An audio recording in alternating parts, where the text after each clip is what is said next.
ప్రభునందు ప్రియమైనటువంటి సంగమా, ప్రభువైన యేసు క్రీస్తు వారి నామమున మీ అందరికీ కూడా ఈ ఉదయకాల శుభములు, వందనాలు చెల్లిస్తున్నాను. ఈ పరిశుద్ధ దినాన ప్రభు మనతో మాట్లాడబోతున్నటువంటి లేఖన భాగములోనికి మనం వెళ్దాం. యెహోషువ గ్రంథము 6వ అధ్యాయము. యెహోషువ గ్రంథము 6వ అధ్యాయము మొదటి వచనం నుండి 11వ వచనం వరకు మనము చదువుకొని ఉన్నాం. ఈ వాక్య భాగము మనందరికీ పరిచయం ఉన్నటువంటి లేఖన భాగమే. ఇందాక కూడా మనం పాట పాడుకున్నాం కదా, యుద్ధము యెహోవాదే. ఎరికో గోడల ముందున్న ఎరికో గోడలను దాటిని కూల్చి ఇశ్రాయేలు జనులు వారి ప్రయాణాన్ని సాగించారు. కనానును స్వతంత్రించుకోవడానికి, వాగ్దాన దేశాన్ని స్వతంత్రించుకోవడానికి ఎరికో గోడలను సైతము వారు కూల్చి ముందుకు వెళ్ళినటువంటి వారు. ఇది చాలా గొప్ప అద్భుత కార్యము. ఇశ్రాయేలు జీవితంలో అనుభవించిన వాటిలో ఇది కూడా ఒకటే. ఇది ఒకటి కాదు, ఇది కూడా ఒకటే. ఎర్ర సముద్రమును దాటేటప్పుడు 6 నెలలు నడిచి వచ్చారు. ఆ తర్వాత 40 సంవత్సరాల ప్రయాణం. మన్నా 40 సంవత్సరాలు భుజించారు. మన్నా ఆగిపోయింది వారు ఇక్కడికి చేరేసరికి. ఇక్కడ నుండి వారు మన్నా తినలేదు. కనాను భోజనం వారు చేసినట్లుగా మీరు ఒకవేళ 5వ అధ్యాయంలో చూస్తే అక్కడ మనకు కనబడుతుంది. ఇక్కడ 6వ అధ్యాయము ఆరంభము నుండే యెహోషువతో ప్రభువు మాట్లాడుతున్నటువంటి మాటలు మనం చూస్తాం. వారి ఎదుట ఒక అసాధ్యమైనటువంటిది ఉన్నది. అయితే దాన్ని సుసాధ్యము చేసినటువంటి వాడు దేవుడు. There is an impossible act in front of there. They have to cross the Jericho. ఆ పట్టణంలోనికి వేగుల వారు వచ్చి వెళ్ళారని తెలియగానే మొదటి వచనంలోనే వ్రాయబడుతున్నటువంటి మాట ఏంటంటే, ఎరికో ద్వారములు ఇశ్రాయేల్ భయము చేత ఎవడును లోపలికి పోకుండాను లోపలికి రాకుండాను ఎరికో పట్టణము ద్వారము గట్టిగా మూసివేయబడెను. ఎరికో పట్టణపు ద్వారములు మూసివేయబడ్డాయి. There is no way to go inside of the Jericho. ఎరికో పట్టణంలోనికి వెళ్ళడానికి, ఎరికో పట్టణం దాటి వెళ్ళడానికి మార్గం లేదు. There is only one and only way, that is they have to destroy the walls of Jericho. ఎరికో పట్టణం యొక్క గోడలు కూల్చాలి. ఓన్లీ ద వే, ఒకటే ఒక మార్గం. ఈరోజు ఈ లేఖన భాగము మనకు తెలిసినటువంటి లేఖన భాగం అయినప్పటికీ కూడా ఇందులో నుండి కొన్ని సత్యాలు మనం నేర్చుకోవాలి. మన జీవితంలో ఇలాంటి సందర్భాలు అనేకం వస్తాయి.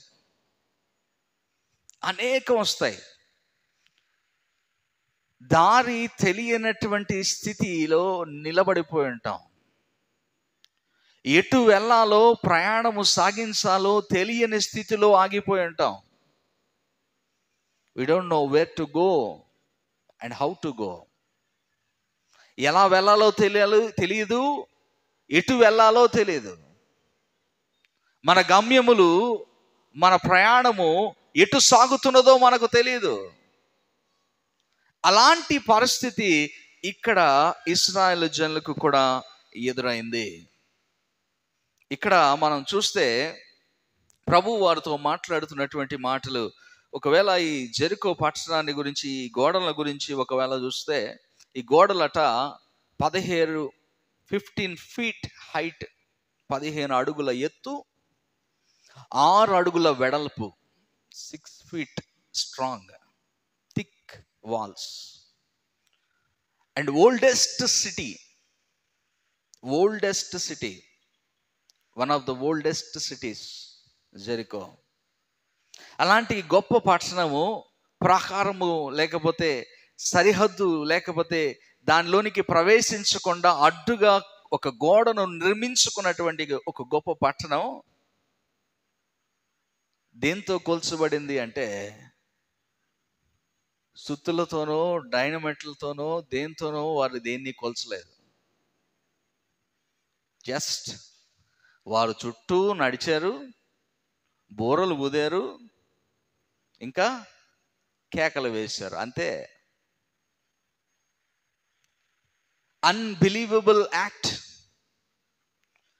ఊహకు అందనటువంటి క్రియ, అందనటువంటి అద్భుతము వారు కనులారా వీక్షించారు. ఎంతటి అద్భుతం అది! ఇంత ప్రాకారం, ఇంత బలమైనటువంటి కొండ, లేకపోతే ఇంత బలమైనటువంటి కట్టడ, ఆ పట్టణంలోనికి వెళ్లకుండా అడ్డుగా ఉన్నటువంటి ఆ కట్టడ కూలిపోయింది. వారు దేంతోనూ కూల్చలేదు. అందుకే ఈరోజు ప్రభు మనతో మాట్లాడుతున్నటువంటి మాట ఏంటంటే, అసాధ్యాన్ని జయించడం. Conquer the impossible. How we can conquer the impossible. ఎలా సాధించగలుగుతాం, ఎలా దాని మీద విజయాన్ని పొందుకోగలుగుతాం, విడుదల పొందుకోగలుగుతాం. మేబీ మనం ఒక వర్షంలోనే దీన్ని చూడవచ్చు. ఎరుకో పట్టణము వారి ఎదుట ఉన్నది, దాన్ని కూల్చుకొని వారు దాటి వెళ్ళిపోయారు. ప్రభు వారిని నడిపించుకొని తీసుకొని వెళ్ళాడు. ఎస్. అయితే వారికి అడ్డుగా ఉన్నటువంటి పట్టణం, వారు ఒకవేళ ద్వారములు తెరిచి ఉండుంటే వారు ద్వారము గుండా ప్రయాణం సాగించేవారేమో. ఇప్పుడు దారి లేదు, మార్గము లేదు, ద్వారాలు మూయబడ్డాయి. ఈ ద్వారములు మూయబడినటువంటి ఈ ప్రదేశాన్ని వారు దాటి వెళ్ళాలంటే ఒకటే, దాని పైనుండి వారు పోవాలి. పైనుండి పోవాలంటే ఆ గోడను ఎక్కడం అసాధ్యం. ఏం చేయాలా? గోడలు కూలాలా, దాని మీద నడుచుకొని వీరు వెళ్ళాలా. ఇదే జరిగింది అక్కడ. ఇది జరిగింది, అది మన అందరికీ తెలుసు. ఇక్కడ జరిగినటువంటి కొన్ని విషయాలను మనం ఒకవేళ జ్ఞాపకం చేసుకోగలిగితే, follow the God even if your journey seems impossible or unexpected. దేవునిని వెంబడించాల్సినటువంటి మనము ఏ సందర్భంలోనైనా అన్ఎక్స్పెక్టెడ్ థింగ్స్ మనకు ఎదురవుతున్నా, ఇంపాసిబుల్ జర్నీ మన ఎదుట ఉన్నా, మనకు సాధ్యము కాకపోవచ్చు, but God is stronger than the Jericho walls. Right? దేవుడు ఎరుకో గోడల కంటే గొప్పవాడు, వాటికంటే బలాఢ్యుడు. ఆయన అనుకుంటే ఆ గోడలు కాదు, దానికి 10 ఇంతలు 100 ఇంతలు 100 ఇంతలు గొప్ప గోడలనైనా కూల్చగలిగినటువంటి వాడు. He can do the impossible things. If God is with us, దేవుడు మనతో ఉంటే, we can do miracles. We can do the impossible things. చాలాసార్లు మన జీవితంలో మనకు ఎదురు ఉన్నటువంటి ఛాలెంజెస్, సమస్యలు, అబ్స్ట్రకిల్స్, వాట్ ఎవర్ ఇట్ ఈస్, నీ యొక్క పాత్కి, నీ యొక్క జర్నీలో అడ్డంగా ఉండే ప్రతిదీ నువ్వు అనుకోవచ్చు, అబ్బా ఇది నా వల్ల కాదండి, ఐ కాంట్, నేను ప్రయాణం చేయలేను ఇందులో, నేను దీన్ని దాటలేనేమో, I can't overcome from this, నేను దీన్ని దాటి రాలేనేమో. Yes, maybe you can't, but if God is with you, you can. దేవుడు నీతో ఉంటే నీవు చేయగలుగుతావు. ఇక్కడ జరిగింది ఏంటో తెలుసా? ఇశ్రాయేలు జనులకు బోధించబడినటువంటి మాటలు ఒకవేళ మనం క్షుణ్ణంగా చూడగలిగితే, అక్కడ వ్రాయబడుతున్నటువంటి మాటలు, వారు యోర్దాను దాటి వచ్చిన తర్వాత ఎరికో పట్టణమును వారు పొందుకోవడానికి ముందు ప్రభువు వారితో మాట్లాడుతున్నటువంటి మాటలు, వారు యెహోషువతో ఇట్లాగ మాట్లాడుతున్నాడు. ఏమంటున్నాడంటే, నేను ఎరుకోను, దాని రాజును, పరాక్రమం గల శూరులను నీ చేతికి అప్పగించుచున్నాను, నీ చేతికి నేను అప్పగించుచున్నాను. God promised the word. దేవుడు ఒక వాగ్దానం చేసినప్పుడు ఆ వాగ్దానాన్ని నెరవేర్చుకునేటటువంటి వాడు. అది what ever the circumstances it may be come. ఎలాంటి పరిస్థితులు ఎదురైనా ప్రభు ఒక వాగ్దానం చేశాడంటే ఆ వాగ్దానాన్ని మన జీవితంలో నెరవేర్చేటటువంటి వాడు. Just we need to believe in that word. దేవుడు నాకు చేస్తాడు అనేటువంటి నమ్మకము, విశ్వాసము నీలో ఉంటే, by the faith you can succeed, you can conquer the impossible things. ప్రియమైనటువంటి వారలారా, ప్రభు ఇక్కడ మనకు చాలా స్పష్టంగా ఈ మాటలను ఇక్కడ జ్ఞాపకం చేస్తున్నాడు. నీ రాజులను, పరాక్రమం గల శూరులను నీ చేతికి నేను అప్పగిస్తాను, నీ చేతికి నేను అప్పగిస్తాను. ఇంకా మీరందరూ ఏం చేయాలట? మీరందరూ యుద్ధ సన్నద్ధులై పట్టణమును ఆవరించి ఒక మారు దాని చుట్టూ తిరగవలను. ఒక మారు దాని చుట్టూ తిరగాలి. ఇలా ఎన్ని రోజులు తిరగాలి? 6 రోజులు తిరగాలి. 6 రోజులు మీరు తిరిగేటప్పుడు ముందు యోధులు నడవాలి. తర్వాత ఎవరు నడవాలి? యాజకులు బూరలు పట్టుకొని, 7 బూరలు పట్టుకొని వారు నడవవలను. కొమ్ములతో ధ్వని చేయుతూ వారు నడవవలను. ఈ 7వ దినమున 7 మార్లు వారు నడవలను. 7 మార్లు వారు నడిచిన తర్వాత అప్పుడు కేకలు వేయవలను. Everything is a particular plan of war. దేవుడు ఒక యుద్ధానికి వారిని పంపుతూ ఆ యుద్ధములో వారు ఏం చేయాలో ఈజ్ గైడింగ్ ఎవ్రీథింగ్. ప్రభువును ఆధారం చేసుకున్నప్పుడు ప్రభు ఏం చేస్తాడో తెలుసా? ప్రతిదీ మనకు బోధిస్తూ ముందుకు తీసుకెళ్తాడు. ఇక్కడ ఇంకొకటి కూడా ఉంది. యాజకులు, యోధులు ముందు నడుస్తున్నారు, వారి వెనకాల యాజకులు నడుస్తున్నారు. యాజకులు వెనకాల ఏముంది?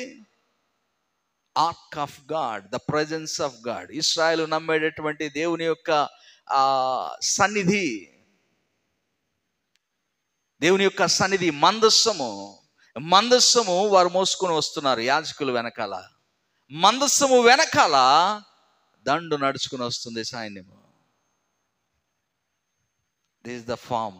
వారు నడుస్తున్నటువంటి విధానం, వారు వెళ్తున్నటువంటి విధానం. ప్రభు everything is a particularly is telling everything, particularly telling everything. ఇంకొక మాట అంటాడు, నేను కేక వేయమని చెప్పే వరకు మీరు ఎవరు మాట్లాడడానికి లేదు, ఎవ్వరూ మాట్లాడడానికి లేదు. ఒకవేళ ఆ మాటలు మనం చూడగలిగితే అక్కడ మాట్లాడుతూ ప్రభు అంటాడు, యెహోవా మందస్సముకు ముందుగా అతడు మీరు సాగి పట్టణమును చుట్టుకొని ఉండడి, యోధులు యెహోవా మందస్సమునకు ముందుగా నడవలను ప్రజలతో చెప్పాను. యెహోషువ ప్రజలకు ఆజ్ఞాపించిన తర్వాత 7 యాజకులు పొట్టేలు కొమ్ములు బూరలను 7 యెహోవా సన్నిధిని పట్టుకొని సాగుచు ఆ బూరలను ఊదుచుండగా, యోధులు బూరలు నూదుచున్న యాజకులకు ముందుగా నడిచి దండు 1 భాగము మందస్సము వెంబడి వచ్చును. యాజకులు వెలుచు బూరలను ఊదుచుండిరి. మరియు యెహోషువ, మీరు కేకలు వేయడని నేను మీతో చెప్పు దినము వరకు, అంటే ఈ 6 రోజులు, 7వ రోజు 6 సార్లు తిరిగినప్పుడు వారు ఎలా ఉండాలా? సైలెంట్. అసలు అది సాధ్యమా? If you want to see the impossible things, you have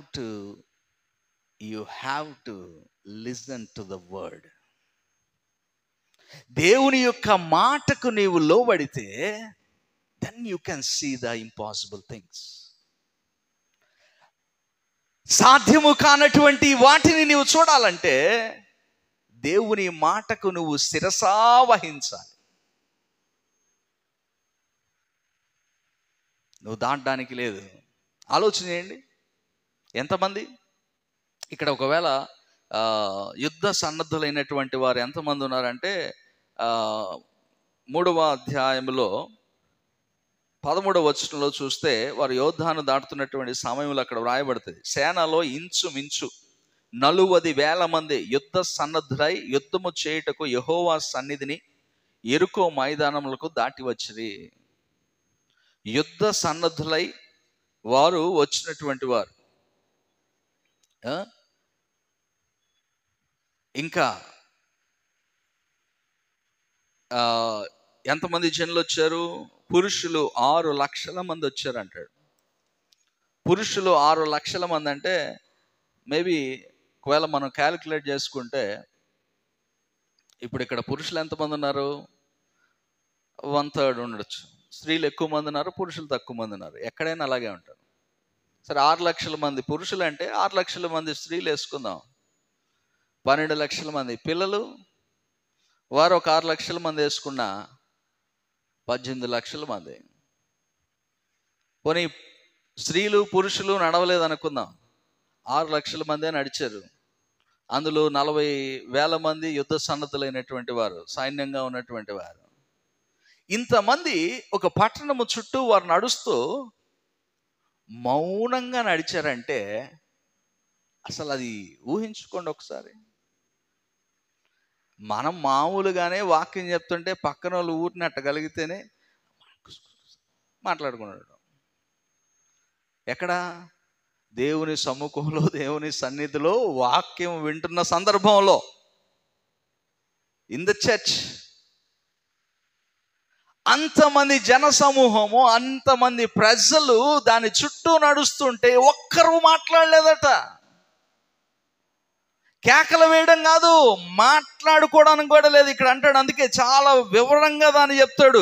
మీరు కేక వేయుడని నేను మీతో చెప్పు దినము వరకు మీరు కేకలు వేయవద్దు, మీ కంఠ ధ్వని వినబడనియద్దు. మీ కంఠ ధ్వని అంటే నీ గొంతులో నుండి స్వరము రాకూడదు బయటికి. ఇంకా మీ నోటి నుండి ఏ ధ్వనియు రావలదు. నాట్ ఓన్లీ వర్డ్స్, నీ గొంతులో నుండి మాటలే కాదు, శబ్దాలు కూడా రాకూడదు. ఇట్లాంటి శబ్దాలు కూడా రాకూడదు. ఒక్క శబ్దము, ఏ శబ్దము రాకూడదు. నీవు ఆ పట్టణము చుట్టూ నడుస్తున్నప్పుడు, మీరు నడుస్తున్నప్పుడు ఆ పట్టణము చుట్టూ మీ మాటలు కానీ, మీ స్వరము కానీ, మీ కంఠంలో ఉండి శబ్దమే కానీ ఏది రాకూడదు. ఏమి రాకూడదు. ఒక్కటే, మీ నడక, మీరు నడుస్తుండాలా, మీరు మార్చి చేస్తుండాలా. మీకు ముందు యోధులు ఉండాలా, యోధులు వెనకాల యాజకులు ఉండాలా, యాజకులు వెనకాల మందస్సం ఉండాలా, మందస్సం వెనకాల సైన్యం ఉండాలి. అంతే. నేను చెప్పేదాకా కేకలు వేయకూడదు. They listen to God's word. గుర్తుపెట్టుకోండి, దేవుని యొక్క మాట విన్నారు కాబట్టే అంత గొప్ప అద్భుతం అక్కడ జరిగింది. ఎరుకో దాటిన తర్వాత, ఎరుకోను వారు జయించిన తర్వాత మరలా వారు ముందుకు సాగినప్పుడు వారు ప్రభు యొక్క మాటను వినకపోగా ఏమైందంటే, హాయి ప్రాంతానికి వచ్చినప్పుడు అక్కడ వారు ఓడిపోయారు. ఇశ్రాయేలు ఓడిపోయారు. ఎందుకు ఓడిపోయారు తెలుసా? ఈ ఎరుకో పట్టణాన్ని దాటి వెళ్ళేటప్పుడు అక్కడ ప్రభు యెహోషువతో చెప్తాడు, యెహోషువ ద్వారా మాట్లాడతాడు. ఏమంటాడంటే, ఇక్కడ ఇందులో ఏది మీరు తీసుకోకూడదు, ఇది శపించబడినది, ఇందులోది ఏది మీరు తీసుకోకూడదు అంటే, అక్కడ వారు కొందరు వాటిలో ఉన్నటువంటి కొన్ని బంగారమును, వెండిని, వస్త్రములను వారు తీసుకున్నట వలన వారు ఓడిపోయారు కదా. అది తర్వాత విషయం, మనకు దాంతో సంబంధం లేదు. కానీ మనం ఇక్కడికే, అంటే దేవుని యొక్క మాట విన్నప్పుడు జయించారు, దేవుని మాట విననప్పుడు వారు ఓడిపోయారు. సో ఇక్కడ యుద్ధము వారు గెలవడానికి కారణము, the one and only reason is the listen to God's word. అంతే. దేవుని మాటకు విధేయులైనారు కాబట్టి they are obedient to the God's word. That's why they conquer the impossible. దేవుని మాటను వారు విధేయులు చూపడాన్ని బట్టి వారు దాన్ని జయించగలిగారు. రాజులు, సైన్యము, శూరులు ఆ పట్టణంలో ఎంతో మంది ఉన్నారు.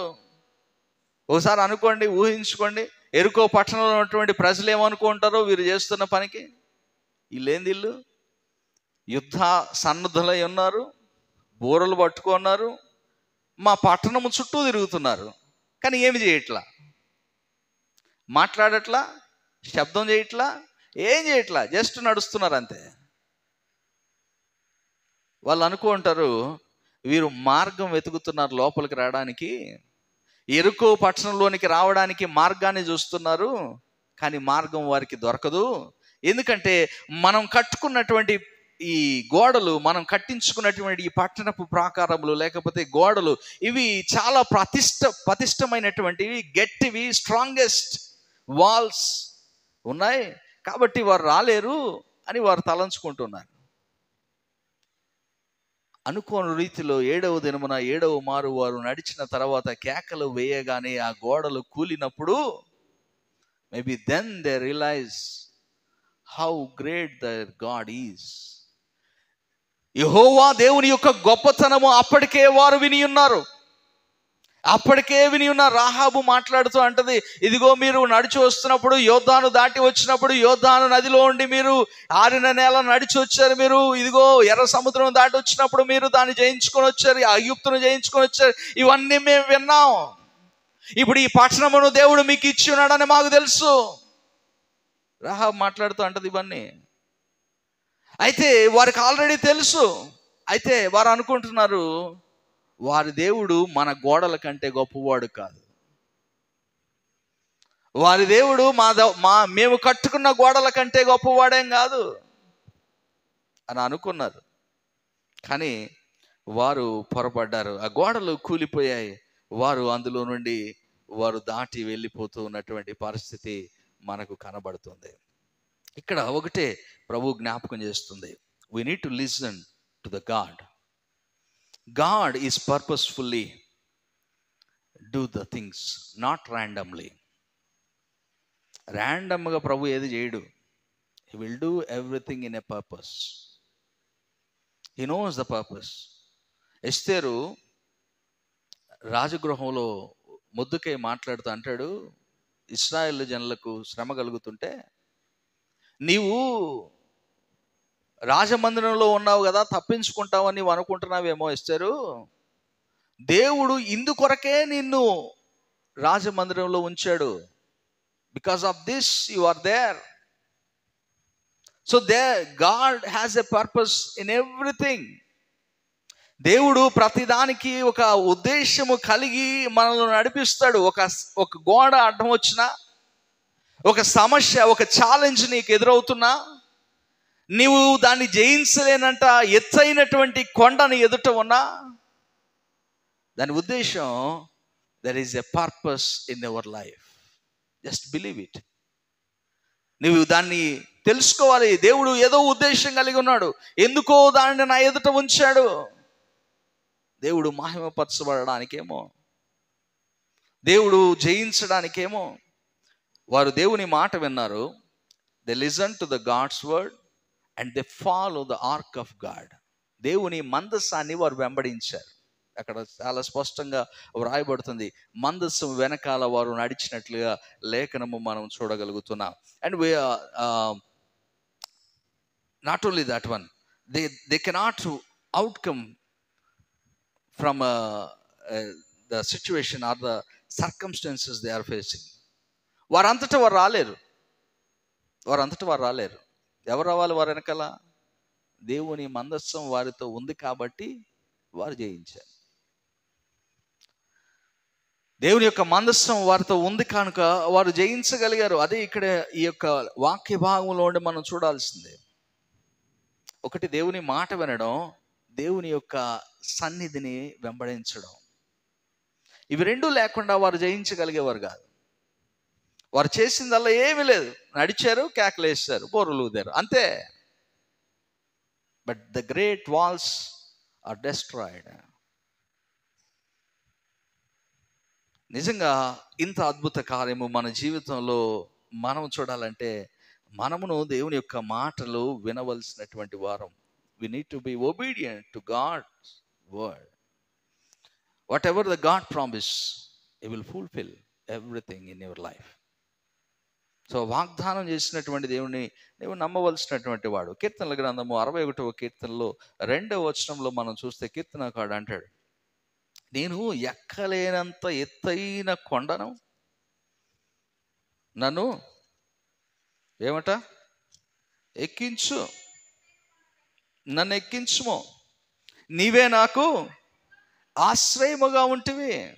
నేను ఎక్కలేనంత ఎత్తైన కొండపైకి నన్ను ఎక్కించు. ప్రభువా, నా ఎదుట నేను ఎక్కలేనంత ఎత్తైనది ఉన్నది, you the one who can make me to climb it.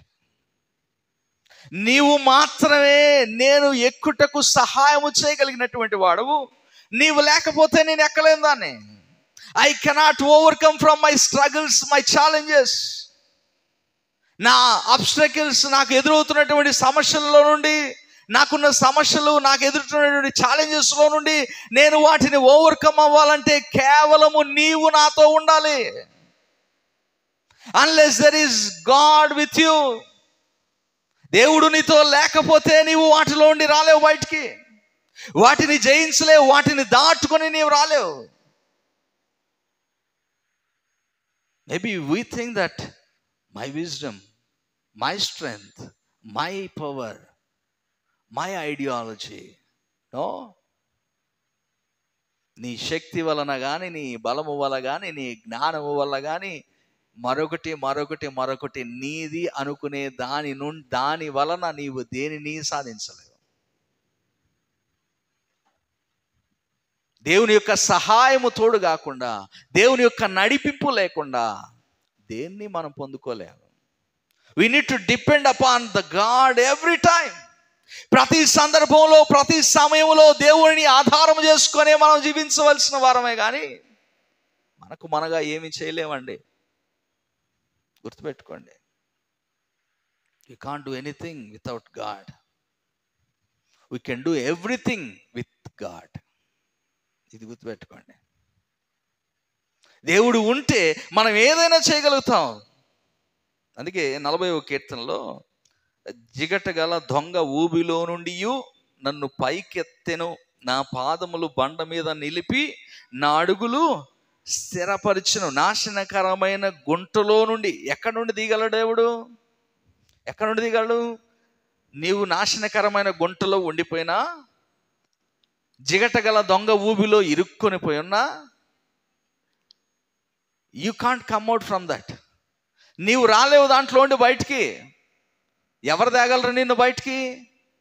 The only God can bring you out from all your obstacles, all your challenges. నీ ఎదుట ఉన్న ప్రతి దానిలో నుండి ప్రభువు మాత్రమే నిన్ను బయటికి తేగలడు. ప్రభువును ఆధారము చేసుకొని మన జీవితాలు సాగించాలండి, తప్పదు. ప్రభువును ఆధారం చేసుకోకుండా మనం ఏమీ చేయలేము. What ever we do, we need to we have to take support from God. God's presence ఉండాలి, దేవుని నడిపింపు ఉండాలి, దేవుని శక్తి ఉండాలి, దేవుని యొక్క ఆశీర్వాదం మనతో ఉండాలి. లేకపోతే మనం ఏం చేయలేము. కొన్ని సందర్భాలు మనం చూద్దాం. న్యాయాధిపతుల గ్రంథము 7వ అధ్యాయం. గిద్యోను యుద్ధానికి వెళ్తున్నప్పుడు, న్యాయాధిపతుల గ్రంథం 7వ అధ్యాయం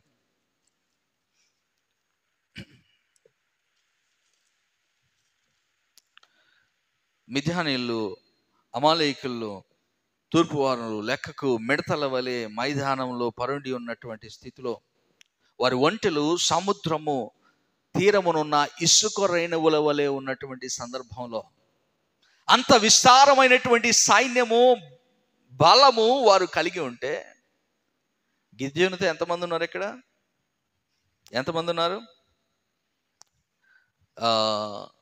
దగ్గర 12,000 మంది ఉన్నారు. 12,000 మంది సైన్యాన్ని పట్టుకొని గిద్యోను వెళ్ళడానికి సిద్ధపడ్డాడు. అయితే ప్రభు అన్నాడు, గిద్యోను నువ్వు వెళ్ళి ఇలాగున సెలవి. ఏమంటాడు?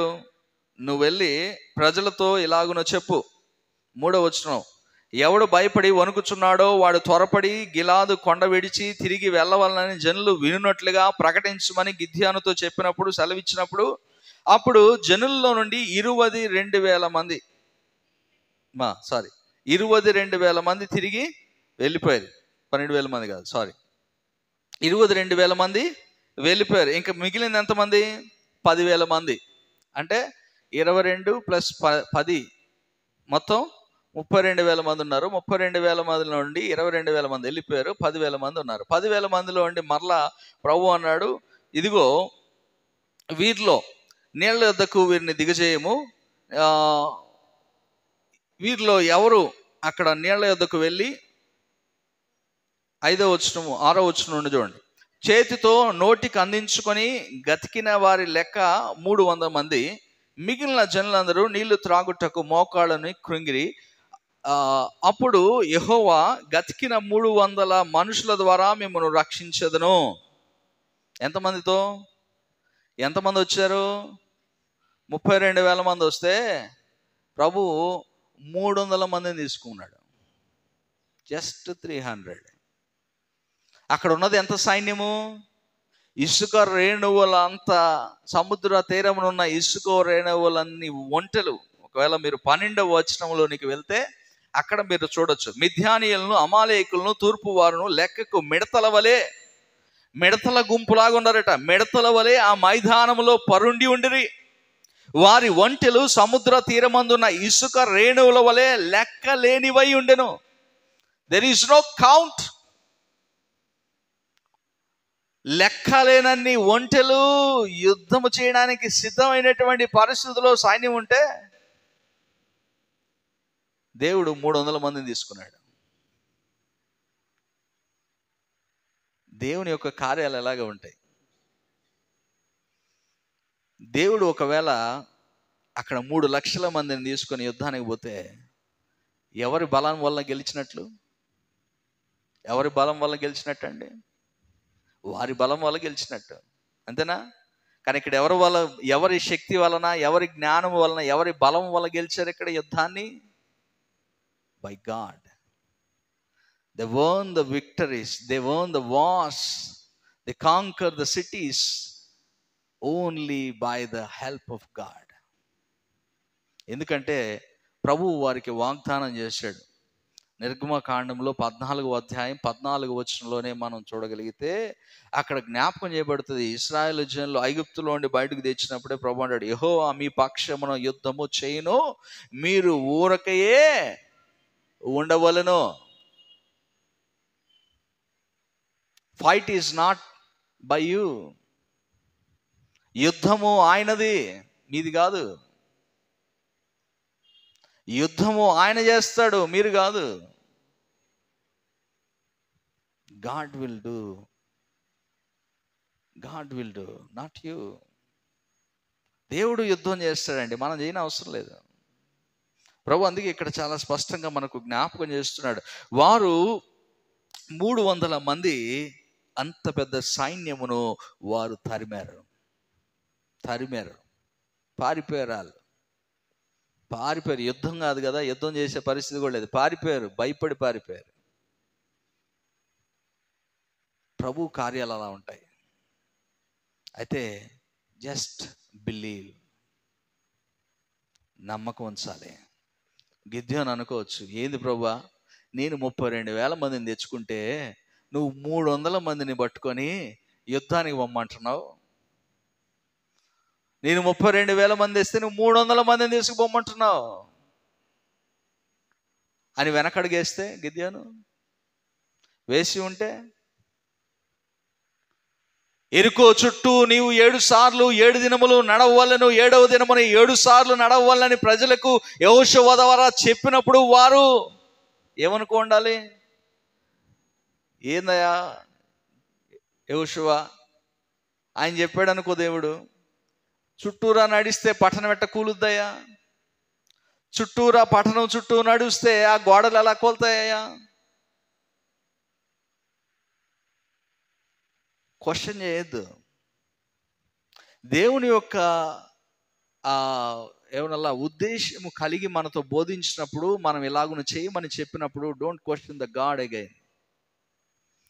ప్రశ్నించేమే అనుకో, అక్కడ ప్రశ్నతోనే ఆగిపోద్ది నీ జీవితం. You can't see the impossible things. నువ్వు చూడలేవు. ప్రశ్నించడం మాని విశ్వాసము నిలపడం ఆరంభించు, అప్పుడు నువ్వు చూస్తావు. అందుకే హెబ్రీయులకు రాసిన పత్రికలో కూడా 11వ అధ్యాయము 30వ వచనంలో వారు విశ్వాసము ద్వారా అంటాడు అక్కడ కదా.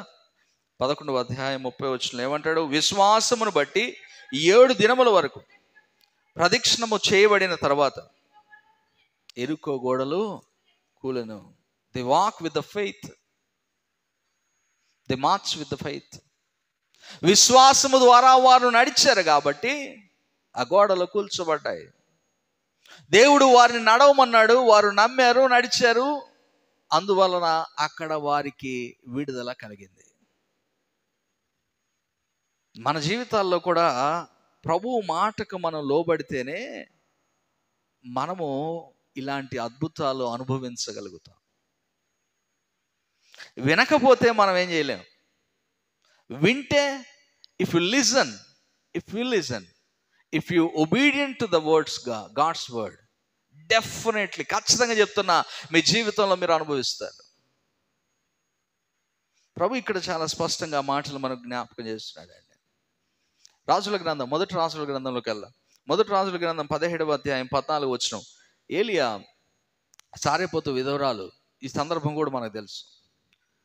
కరువు వచ్చింది. కరువు సమయంలో ఏలియాకు ప్రభు చెప్పాడు, సారెపోతు అక్కడ ఆ పట్టణంలో ఒక విధవరాలు ఉంది, అక్కడికి వెళ్ళు, ఆమెను నీకు ఆహారం పెట్టుద్ది అన్నాడు. ఆమె దగ్గరికి వెళ్తే ఆమె నిందయ్యా, నేను నా బిడ్డ ఈ దినము తిని చనిపోవడానికి ఇంత పిండి ఇంత నూనె ఉన్నది,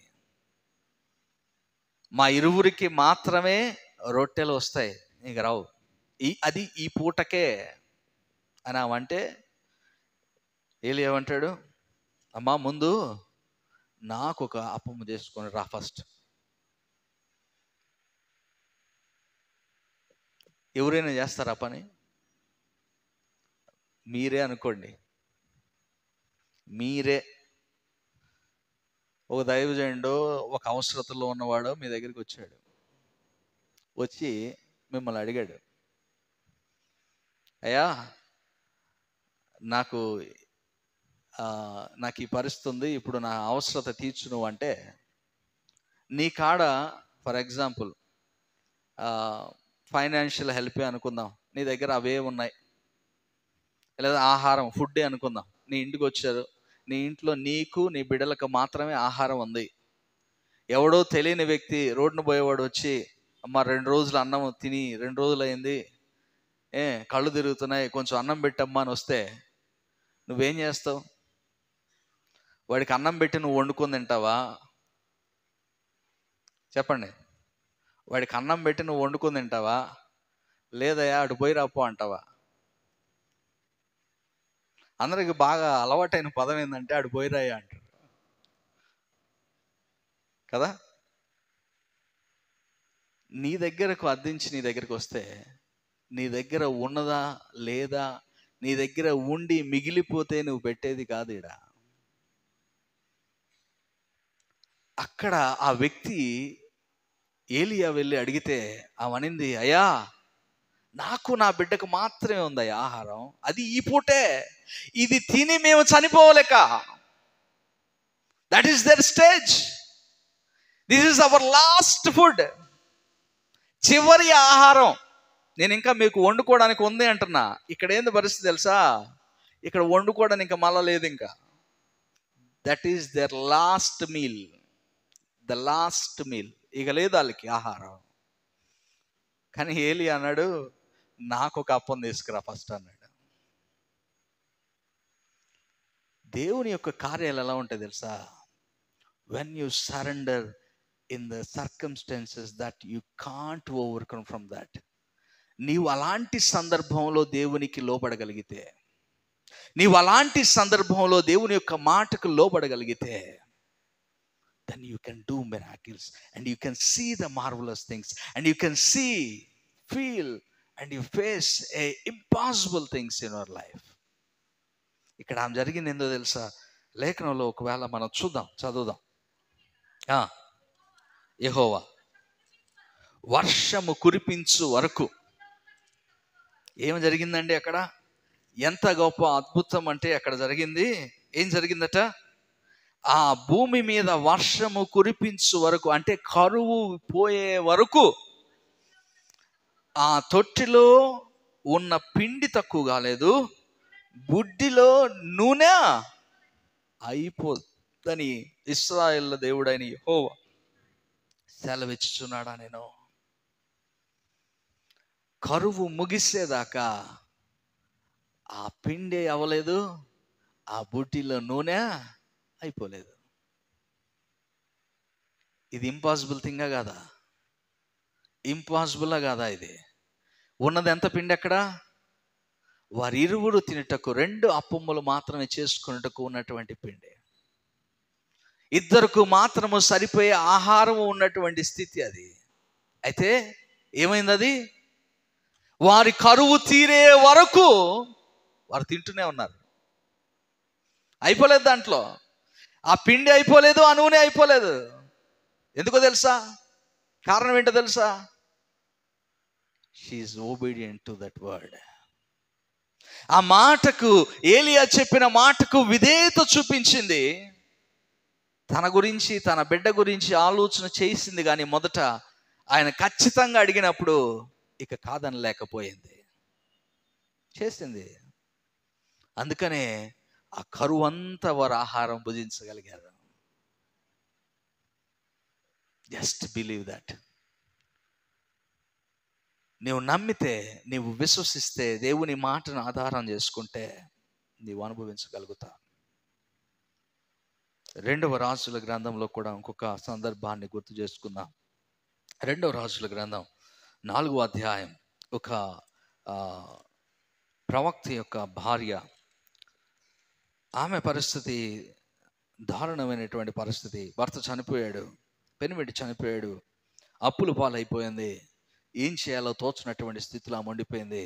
4వ అధ్యాయం 3వ వచనంలో మనం చూడగలిగితే అక్కడ వ్రాయబడుతున్నటువంటి మాటలు, నువ్వు బయటకు పోయి, ఎలీషా ఆమెతో అంటున్నాడు, ఆమె దగ్గర ఉన్నది ఏంటట, ఏముంది? ఎలీషా అడుగుతున్నాడు, నా వల్ల నీకేమి కావాలంటే, నీ ఇంటిలో ఏమి ఉన్నదో అది నాకు తెలియజెప్పమన్నప్పుడు ఆమె అంటుంది, నీ దాసురాలైన నా ఇంటిలో నూనె కుండ ఒకటి ఉన్నది, అది తప్ప మరేమీ, దర్ ఈజ్ నథింగ్ ఎల్స్. ఒక్క నూనె కుండ మాత్రమే నా ఇంట్లో ఉంది, ఇంకేమి లేవు, ఏం లేవు. Everything is empty, nothing is there in my house. ఏమి లేవయ్యా, నా ఇంట్లో ఉన్నది ఒకటే నూనె కుండ, ఒక్కటే ఉంది, ఇంకేమి లేవు నా ఇంట్లో. నేను అమ్ముకొని బ్రతకడానికి నా దగ్గర ఏమీ లేవు, ఏమీ లేవు. ఎలీషా అన్నాడు, అయితే పోయి ఒట్టి పాత్రలు అన్నీ తెచ్చుకో. నువ్వు ఇంటిలోకి వచ్చి నీవును నీ కుమారులను లోపల నుండి తలుపు మూసి ఆ పాత్రలు అన్నింటిలో నూనె పోసి నిండిని ఒక తట్టున ఉంచుమని ఆమెతో సెలవేగా, ఆమె అతని యొద్ద నుండి పోయి తాను కుమారుని లోపల తలుపు వేసి కుమారులు తెచ్చిన పాత్రలన్నింటిలో నూనె పోసాను. పాత్రలన్నీ నిండిన తర్వాత ఇంకా పాత్రలు తెమ్మని ఆమె తన కుమారునితో చెప్పగా వాడు మరేమీ లేవని చెప్పాను. అంతలో నూనె నిలిచిపోయాను. అప్పుడు దాకా నూనె ఆ కుండలో నుండి రావడం ఆగిపోలేదు. ఎప్పటి వరకు? గుర్తుపెట్టుకోండి, దేవుడు ఎక్కడి నుండో ఏదో తెప్పిలేదు ఆడ, అవునా? ఎలీషా ఆకాశం నుండి గొప్ప ధననిధిని ఆయన ఏమి ఇప్పిలేదు. ఏం చేశాడు? నీ దగ్గర ఉందే కుండ, అందులో ఉందే నూనె, ఆ నూనె ఈ గిన్నెల్లో పోయి. ఒకవేళ అదే మనంగానైతే ఆ మాట మనకు చెప్తే ఏమంటాం చెప్పండి? అయ్యా ఉన్నదే ఇంత కుండ, ఈ కుండలో ఉన్న ఈ కొంచెం నూనె మళ్ళా ఇన్నింటిలో పోస్తే ఏమొస్తుంది? అవునా? అంతేనా? ఈ కుండలో ఉన్నది ఆ గిన్నెలో పోస్తే ఏంది, ఈ కుండలో ఉంటే ఏంది? కానీ ఆమె ఆయన చెప్పిన మాట వినింది. She listened. దేవుని యొక్క కార్యాలు ఎలా ఉంటాయి తెలుసా? ఇలాగే ఉంటాయి. నీకున్న ఈ చిన్న దానిలో నుండే సమృద్ధిని దేవుడిస్తాడు. ఈ కుండ నూనెలో నుండే, ఈ కుండలో ఉన్న ఈ కొంచెము నూనెలో నుండే సమృద్ధిని ఇచ్చాడు. అక్కడ ఏమైంది? గిన్నెలన్నీ నిండాయి, ఇక గిన్నెలు లేవు అన్నప్పుడు ఆ కుండలో నూనె అయిపోయింది. అప్పటిదాకా ఆ కుండలో నూనె అయిపోలా. అయిపోలా, అట్లాగే ఉంది. ఆ తర్వాత ఆమె వాటిని ఏం చేసింది? ఒకవేళ అనుకుందాం, ఇదే ప్లేస్లో నువ్వు నేను ఉన్నాం, ఇంత కుండ నూనె పోస్తామంటే వస్తూ ఉంది, అన్నీ నింపుకున్నాం. నింపుకున్న తర్వాత ఏం చేస్తాం? ఏమండి, ఏం చేస్తాం చెప్పండి? నింపుకున్నాం కదా, నిండినాయి కదా, అన్నీ నిండాయి, ఏం చేయాలా? నువ్వు నేనైతే ఏం చేస్తాను చెప్పండి? అమ్మయ్య, నా అప్పులన్నీ తీర్చుకోవడానికి నాకు చాలా విస్తారమైన నూనె వచ్చింది, వెంటనే ఈ నూనె అంతా తీసుకెళ్ళి నేను అమ్మేసుకోవాలా. ఇదేగా వచ్చే ఆలోచన. కానీ ఈమెం చేసింది చెప్పండి? ఏం చేసింది ఈమె? మళ్ళా ఎలీషా దగ్గరికి పోయింది. ఇది గుర్తుపెట్టుకోండి, దేవుడు నీ జీవితంలో కార్యము చేసిన తర్వాత దాన్ని దేవుని దగ్గరికి రాకుండా బయట పరిగెత్తద్దు. దేవుని సముఖంకు తిరిగి రావాలి నువ్వు. You have to come back. When you see the impossible things in your life, you need to come back.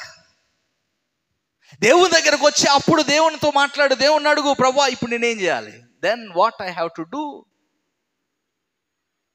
ఈమె ఎలీషా దగ్గరికి వచ్చింది, ఎలీషాని అడిగింది.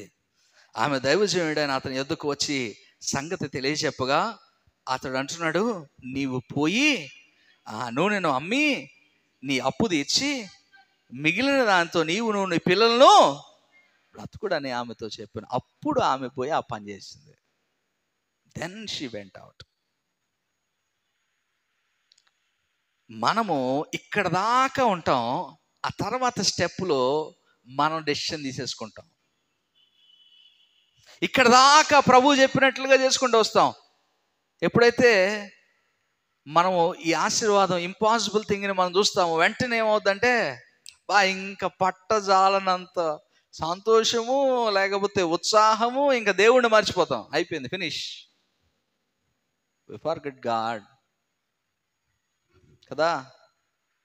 ఈమె వెళ్ళింది ఎలీషా దగ్గరికి, వెళ్ళి మళ్ళీ ఎలీషాని అడిగింది, ఏం చేయమంటావు? నువ్వు చెప్పావు నూనె పోయమన్నా, పోసా, నూనె పోస్తే గిన్నెలన్నీ నిండే, ఇప్పుడు ఏం చేయాలి నేను? అంటే ఆమెకి ఏం చేయాలో తెలియక ఆయన దగ్గరికి పోయిందనా? కాదు, అందుకు పోలేదు. ఆమె ఎందుకు పోయిందో తెలుసా? ఆయన చెప్పాడు, అది జరిగింది. ఇప్పుడు ఏం చేయాలో ఆయన చెప్తాడు, నేను చెయ్యాలి. దేవుని యొక్క మాట మనకు వినపడినప్పుడు, నీ జీవితంలో నీవు అద్భుతాన్ని అనుభవించినప్పుడు, then again you have to ask God, then now what I have to do God. ఇప్పుడు నా జీవితంలో నేను అడిగింది నువ్వు నాకు అనుగ్రహించావు, ఇప్పుడు నేనేం చేయాలి? అయిపోలేదు అక్కడితో. నీవు అనుభవించిన తర్వాత అక్కడితో అయిపోలేదు అది.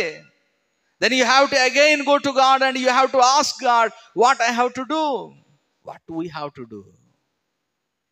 అడగాలి మళ్ళీ ప్రభువును.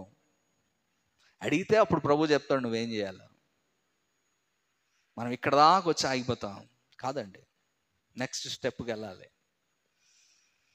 అసాధ్యాన్ని సుసాధ్యము చేయడానికి దేవుడు ఉన్నాడు. అది నీవు ఆ జీవితంలో అనుభవిస్తావు. అయితే నువ్వు చేయాల్సింది ఏంటంటే, in all your circumstances, in all your challenges, in all your obstacles, you need to believe in God. You have to keep faith in God. దేవుని మీద విశ్వాసము, నీవు నమ్మకము కలిగి ముందుకు వెళ్ళవలసినటువంటి వాడు. ఇంకొక మాట నేను జ్ఞాపకం చేసి ముగించేస్తాను. ఇది యేసు ప్రభు వారి పరిచర్య కాలంలో మనకు ఎన్నోసార్లు ప్రభు దగ్గరికి వస్తున్నప్పుడు కూడా ఆటంకాలు, అవరోధాలు ఎన్నో రావచ్చు. మన సమస్య నుండి మనం బయటకు రావడానికి ప్రభు దగ్గరకు వస్తున్నప్పుడు కూడా సమస్యలు రావచ్చు. ప్రభువును అర్థిస్తున్నప్పుడు సమస్యలు రావచ్చు. ఇక్కడ ఒక బిచ్చగాడు, గుడ్డి బిచ్చగాడు, బత్తమైనటువంటి వ్యక్తి ఉన్నాడు. మార్కు సువార్త 10వ అధ్యాయము 46వ వచనం మనం చదవద్దు, కానీ నేను చెప్పుకుంటూ వెళ్ళిపోతాను, సమయాన్ని బట్టి ముందుకు వెళ్ళిపోతున్నాను. ఇక్కడ ఆ వ్యక్తి నజరేయుడైన యేసు అని తెలుసుకొని విని, దావీదు కుమారుడా యేసు నన్ను కరుణించమని కేకలు వేస్తూ ఉంటే, అక్కడ ఉన్నటువంటి ప్రజలు, యేసు ప్రభువుని వెంబడిస్తున్నటువంటి ప్రజలు అంటున్నారు, ఊరకుండు, ఎక్కడ ఇది, ఎక్కడ ఈ సందర్భం అంటే అదే యెరికో ప్రాంతము. యెరికో ప్రాంతంలో నుండి ప్రభు నడుచుకుని వస్తూ ఉంటే బయటకు వచ్చినప్పుడు అక్కడ జరిగినటువంటి సందర్భం. వారందరూ అంటున్నారు, అడ్డగిస్తున్నారు, ఎందుకయ్యా కేకలు వేస్తున్నావు? అతడు కేకలు వేస్తుంటే అతనిని ఆపడానికి ప్రయత్నం చేశారు. అయితే అతడు మరలా కేకలు వేస్తున్నప్పుడు యేసు నిలిచి వాడిని పిలువడని చెప్పగా, వాడు గుడ్డి వాడిని పిలిచి, ధైర్యము తెచ్చుకొనుము, ఆయన నన్ను పిలుచుచున్నాడు, లెమ్మని వానితో చెప్పారు. అంతటా వాడు బట్టలు పారవేసి దిక్కున లేచి యేసు వద్దకు వచ్చెను. అతడు ప్రభు అడిగాడు, ఏం చేయగలనుకుంటున్నాను నేనంటే, ప్రభువా బోధకుడా నాకు దృష్టి కలుగజేయి. అతనికి దృష్టిని ఇచ్చాడు. ప్రభు దగ్గరకు రావడానికి కూడా మేబీ మధ్యలో నీ సమస్య నిన్ను రానికుండా చేయొచ్చు, నీ కుటుంబం నిన్ను రానికుండా చేయొచ్చు, నీ ఇబ్బంది నిన్ను రానికుండా చేయొచ్చు. But you have to come. నీవు దేవుని దగ్గరకు వచ్చినప్పుడే, దేవుని సన్నిధికి నీవు చేరినప్పుడే అందులో నుండి విడుదల కలుగుతావు, సంపాదించుకోగలుగుతావు. ప్రియమైనటువంటి వారలారా, ప్రభు జ్ఞాపకం చేస్తున్నాడు. యెహోషువ ఈ పట్టణాన్ని గురించి, యెరికో పట్టణం నాశనం అయిపోయిన తర్వాత, అక్కడ ఆ పట్టణము కూల్చివేయబడిన తర్వాత చివరి మాటల్లో 6వ అధ్యాయం చివరి మాటల్లో ఏమవుద్దంటే, యెహోషువ ఇలాగున ప్రవచిస్తాడు, మాట్లాడతాడు. ఏమంటాడంటే, ఈ పట్టణాన్ని ఎవడైతే తిరిగి కడతాడో, ఎవడు కట్టాలని తలస్తాడో, వాని కుటుంబంలో వాని కుమారుడు వారి శాపము వారి మీదకి వస్తుందని అక్కడ మాట్లాడతాడు. 26వ వచనంలో మనం చూస్తే, ఎవడు యెరికో పట్టణమును కట్టించ పూనుకొనునో వాడు యెహోవా దృష్టికి శాపగ్రస్తుడు, వాడు దాని పునాది వేయగా వాని జ్యేష్ఠ కుమారుడు చచ్చును, దాని తలుపులను నిలువునెత్తగా వాని కనిష్ట కుమారుడు చచ్చును. ఈ మాటను సెలవిచ్చాడు యెహోషువ. అయితే సెలవిచ్చినటువంటి మాట వినకుండా ఒక రాజు తిరిగి యెరికో పట్టణాన్ని కట్టాడు. అదొక్కటి చూసుకొని మనం క్లోజ్ చేసుకుందాం. మొదటి రాజుల గ్రంథం 16వ అధ్యాయము 34వ వచనం. దేవుని మాటకు లోబడాలి. దేవుని యొక్క మాటకు లోబడకపోతే we need to face the consequences. గుర్తుపెట్టుకోండి, ఎప్పుడైనా దేవుడు ఇది చెప్తే ఇది చేయాలి, అది కాదని మన ప్రయత్నం మనం చేస్తే మనము కాన్సిక్వెన్సెస్ ఫేస్ చేస్తాం. మొదటి రాజుల గ్రంథం 16వ అధ్యాయం 34వ వచనం. అతని దినముల్లో తెబీలీయుడైన హియలు యెరికో పట్టణమును కట్టించును. అతడు దాని పునాది వేయగా అబీరాము అను అతని జ్యేష్ఠ పుత్రుడు చనిపోయాడు. దాని గౌన్లు ఎత్తగా సెగూబు అని అతని కనిష్ట పుత్రుడు చనిపోయింది. ఇది నూను కుమారుడైన యెహోషువ ద్వారా యెహోవా సెలవిచ్చిన మాట చొప్పున సంభవించిన. యెహోషువ చెప్పలేదు ఈ మాట, యెహోషువ ద్వారా మాట్లాడిన మాట నెరవేర్చబడింది. సో దేవుడు ఇది చెయ్యి అంటే అది చేయాలి, చేయొద్దు అంటే చేయొద్దు, అంతే. If you want to see the impossible things in your life, if you want to overcome from every challenges you are facing, you have to conquer the impossible. Means first thing, you need to listen to God's word. You need to obey to the God's word. You need to follow the ark of God. Then you can see impossible things in your life. ప్రియమైన వారలారా, మనం ప్రభువును మాటకు లోబడాలి, విధేయతను చూపాలి, విధేయత చూపాలి, ప్రభు యొక్క సన్నిధిని వెంబడించాలి. ఎప్పుడైతే ప్రభు సన్నిధిని వెంబడించగలుగుతావో అప్పుడు నీ జీవితంలో అద్భుతాన్ని చూడగలుగుతావు.